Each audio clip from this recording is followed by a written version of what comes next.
Upon a time, in a city named Lagos, there lived a young couple named Izunna and his beautiful wife named Uju. They had a daughter named Kaima. She was a very beautiful and adorable child. Izunna was a textile merchant. He had a big textile shop in the heart of the bustling city of Lagos. His wife Uju was a very kind and well-reserved woman. She worked in one of the banks until after the birth of their daughter. She resigned so she would have enough time to take care of her family. Izunna made sure his family was happy as he provided them with all they needed to make life good. They bonded so well as a family, and Uju was grateful for being blessed with such a good and kind husband. Uju had a very close friend way back from high school named Oge. Uju and Oge both are from Achara town. They have always been best of friends. They also went to the same university. After youth service, Oge was posted to Minna, where she secured a job with a telecommunications firm as a sales representative. Uju secured a job with one of the big banks in the country. Few years later, Uju met Izunna at the bank. He was her customer. So from there, they built their relationship. And after courting, Uju got married to Izunna after he had proposed. Oge was the maid of honor during Uju's wedding.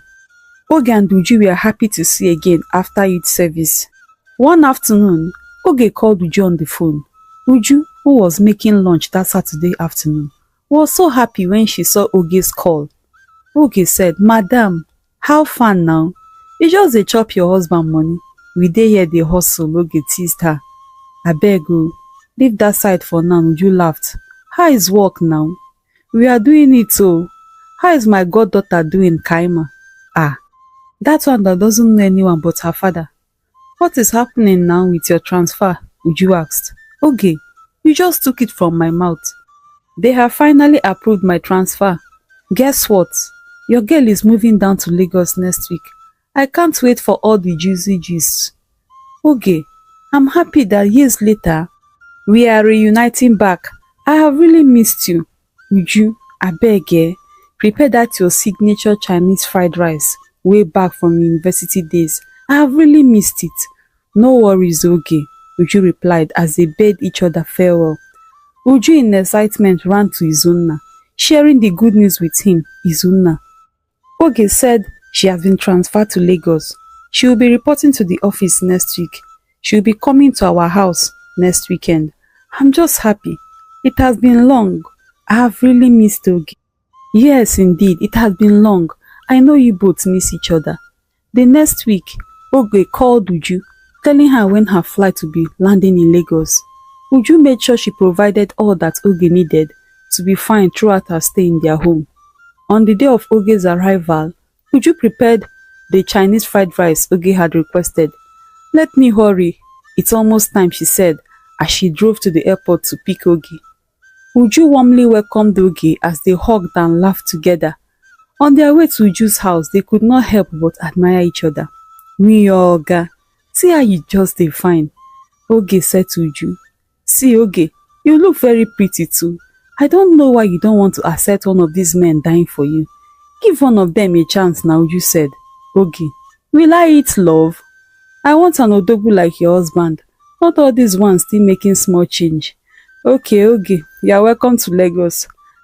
I trust you will find one here." That evening, Izunna left his business place on time, since Uju insisted they were having dinner together with Oge. Izunna was already at home when Uju and Oge walked in, and they exchanged pleasantries. They had dinner filled with lots of laughter as they talked about many things. Oge and Uju talked about secondary school days, university days, and current realities. A week later, Oge resumed at her new office. She was so thankful to Uju and Izunna for providing her with all the comfort she had in their home. "Oge, it's nothing," Uju replied. "What are friends for? We are here for each other." "I still want to say thank you so much," Oge replied. "You are welcome, Oge. Let's eat before it gets cold." Uju and Oge had a great time together as they went shopping during weekends. And Oge took her goddaughter Kaima to the park to have fun. They were living happily together until one morning, Uju had gone to the market to buy groceries as usual when she was involved in a car accident. Izuna was in his shop when he got an emergency call from a hospital to come see Uju quickly. He also called Oge to come join him in the hospital, telling her her friend was involved in a car accident. Oge arrived at the hospital from her office as she met Izuna crying uncontrollably. She rushed to him, holding him and asking, "What is it? Where is Uju?" Izuna said to her, "Your friend has left me." Oge rushed to one of the nurses she saw coming out of one of the wards. "Please, nurse, I'm here to see Uju, my friend. I was told she was involved in an accident." "Yes, ma'am. We are sorry. We lost her." Oge was speechless as she could not believe that Uju that dropped her at the office before leaving for the market is no more. She remembered all the memories they shared together as she cried and wept.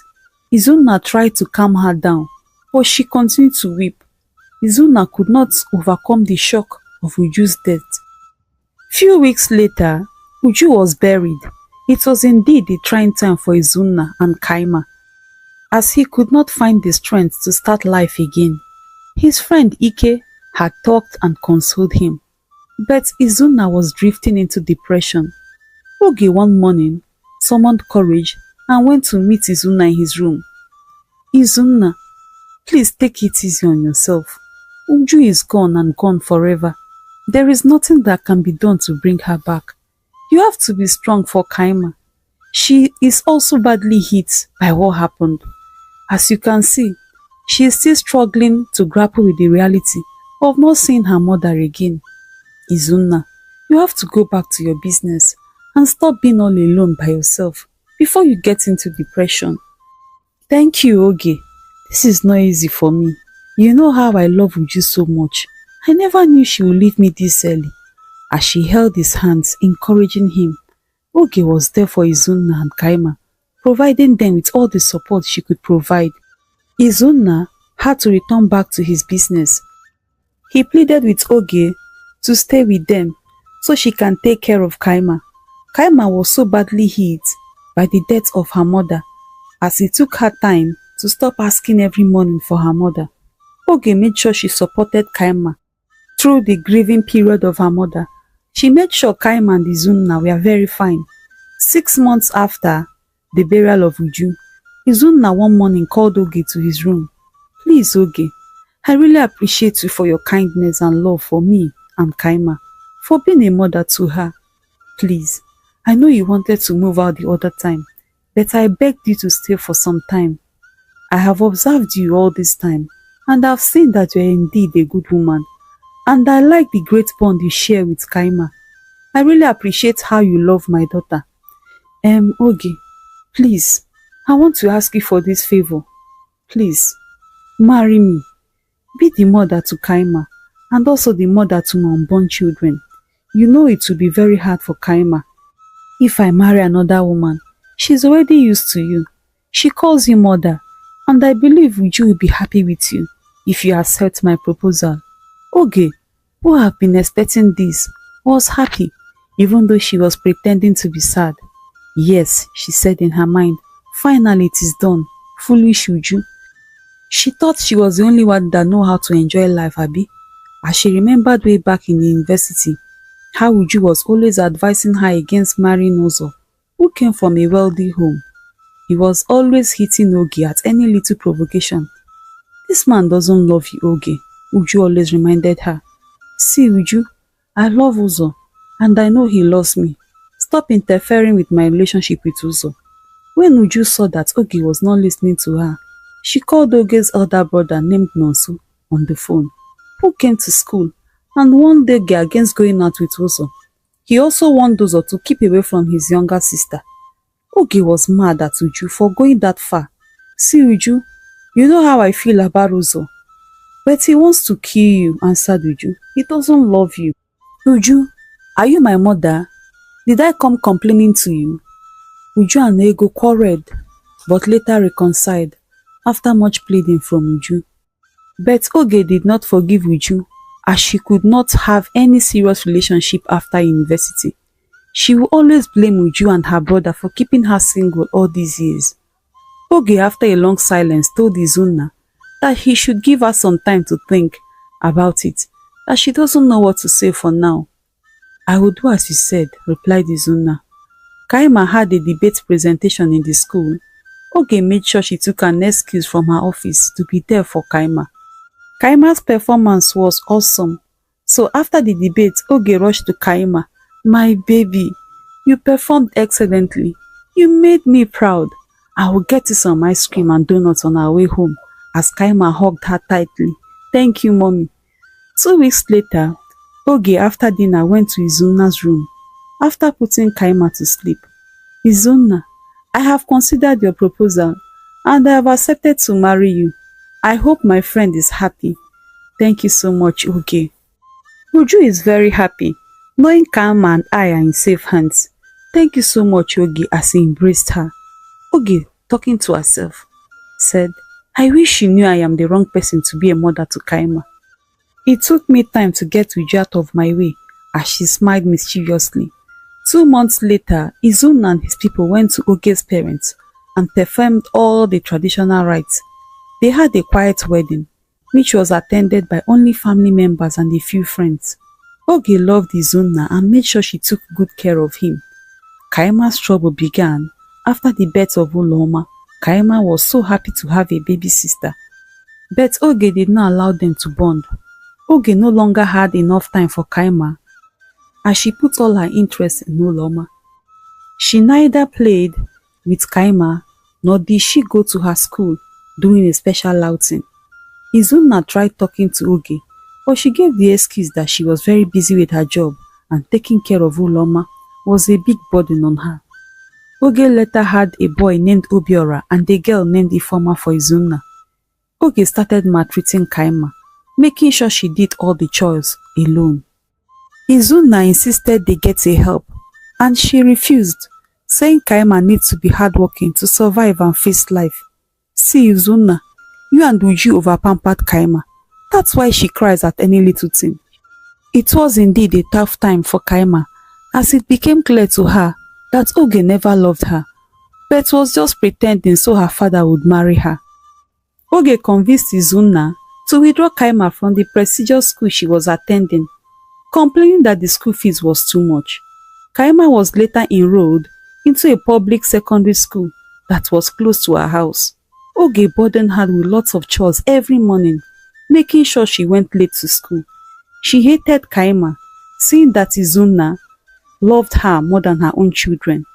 Kaima did all she could just to make Oge accept and love her, but Oge was never touched. She just wanted Kaima out of her way. As she made sure Kaima never played with her children, she told Uloma and her siblings that Kaima was a housemaid and she was only helping her dead mother give her a good life. Kaima became sorrowful and sad, and it was really affecting her studies as she struggled in school.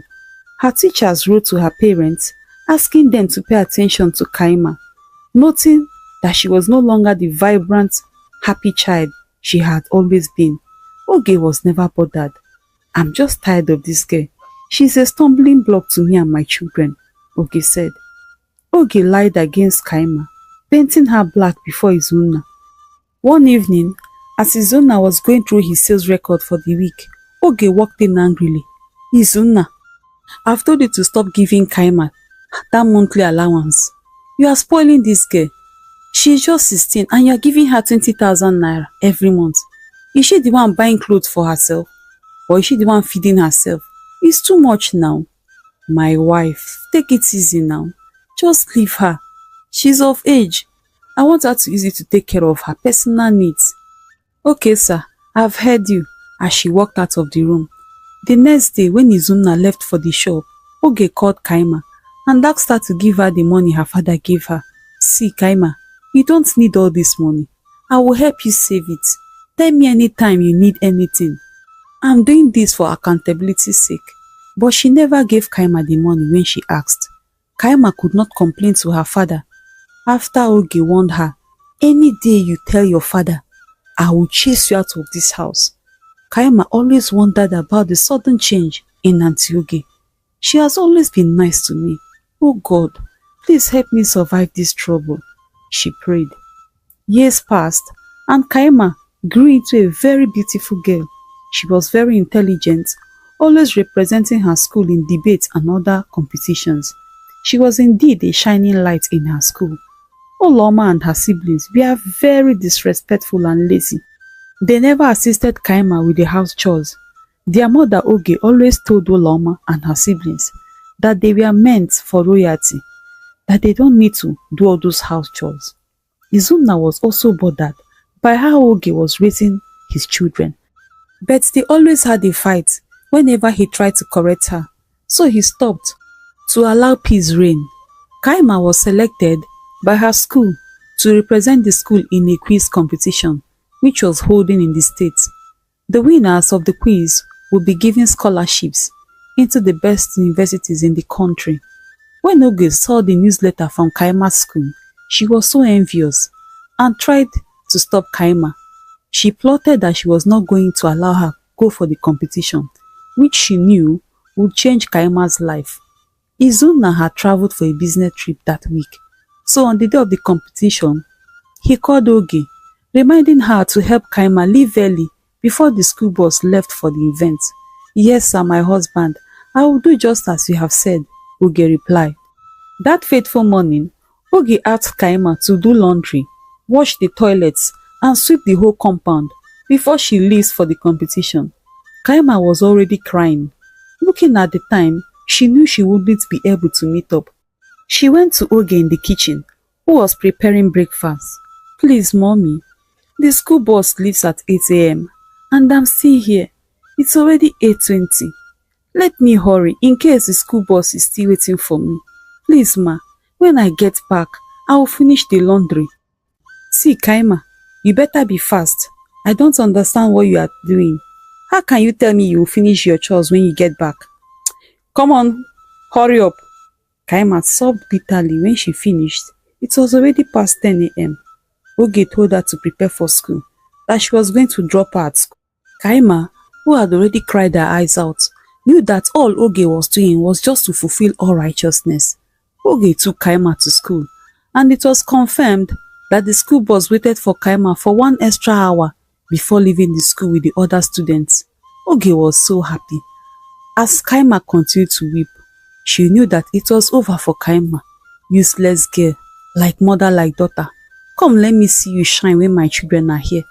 You haven't even seen anything. Kaima, when I'm done with you, you will know why I'm called Oge, she said to herself. When Izuna came back from his trip, Oge told him how Kaima was so unserious that she had to miss the competition. Izuna was so upset. You mean Kaima did not go for the competition? Ha! My husband, you need to see Kaima. As he could not believe that Kaima could miss such an honorable event in her school. This was a life-changing event, and I know Kaima would have won that competition if she had gone. What really happened to her? Kaima! Kaima, he shouted in anger. My husband, leave her now. She has been crying since yesterday. I think she has really learnt her lesson.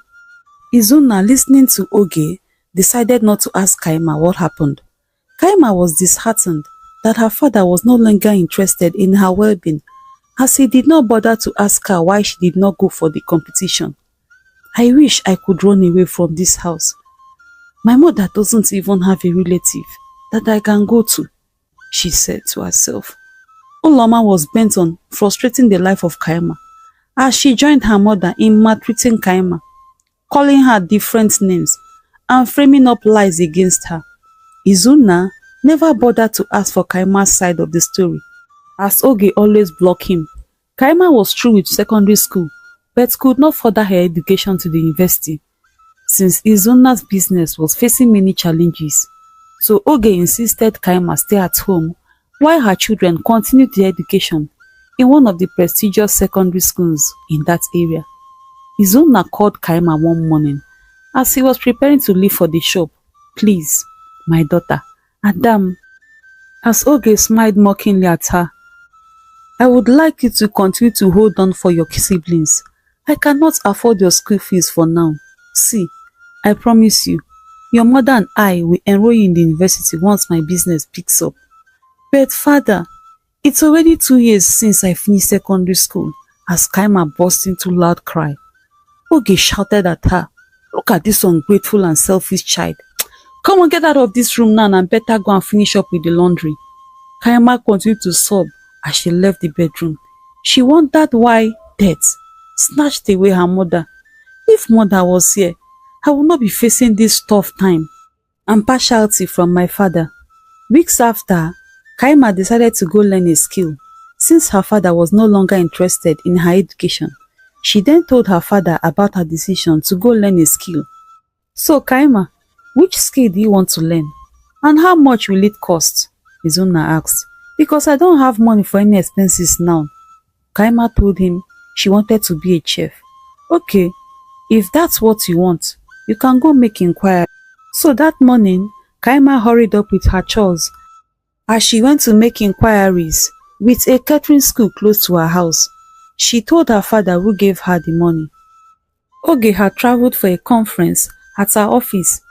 She was so unhappy with Izunna when she came back, and Ulaoma told her everything that happened, how Izunna enrolled Kaima into a catering school.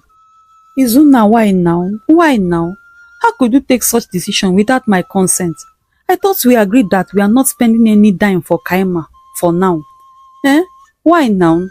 Izunna pleaded with her that he was very sorry, as it was just a catering school and that it was not going to happen next time. A year later, Kaima graduated from the catering school, and because she was outstanding, the school got her a cook job with a wealthy couple who just came back from abroad and decided to retire back home.